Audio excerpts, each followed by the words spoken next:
I know and have been a critic of the Iraq War, but I also admit to you I voted for it because I felt the Lord's hand in it. I hope it works out, but I can promise you this: you'll never send missionaries to the Arab Street until the rule of law exists in Arabia. And it has taken root in Iraq.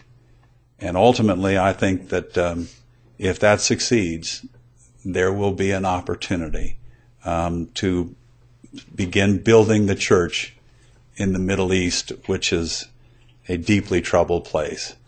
I'll give you an example. Early in the Iraq War, I took occasion to go to Kirkuk. It is in the northern part of Iraq in the Kurdish region. When I went there, into Amman, Jordan, I was picked up in a military C-130 transport. We flew towards Kirkuk, and as we were preparing to descend, the pilot informed me that the airfield that we were to land out and where 200 Oregon National Guardsmen were awaiting me to speak to them, that it was under RPG rocket fire. And he asked, do I still want to go in? And I had spent a lot of time going halfway around the world to go and talk to these Oregon soldiers. So I said, yes, I think we better go in. And we went in, and the landing was so hard that the hydraulics of the plane broke. I was hustled into a large bunker area where I spoke to these Oregon soldiers. And after greeting them, taking their mother's names and addresses, the general informed me that our plane was broken. And they were going to have to fly in another to get me out because these rockets would come in periodically. He asked if I wanted something to eat, and I said, sure. We went into a huge tented mess hall. We got our food, and the general and I were walking through what was surely 2,000 American soldiers. Looking for a place to sit down, I heard call out, Bishop Smith.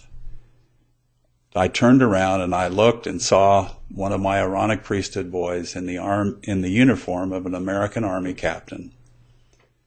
We had our Sons of Messiah greetings, and then he, after our conversation, said, are you going to General Conference? And I said, if I get out of here alive, I will. He said, well, if you do and you see any of the brethren, will you tell them that the Kurdish people are ready for the gospel, and we've already baptized 4.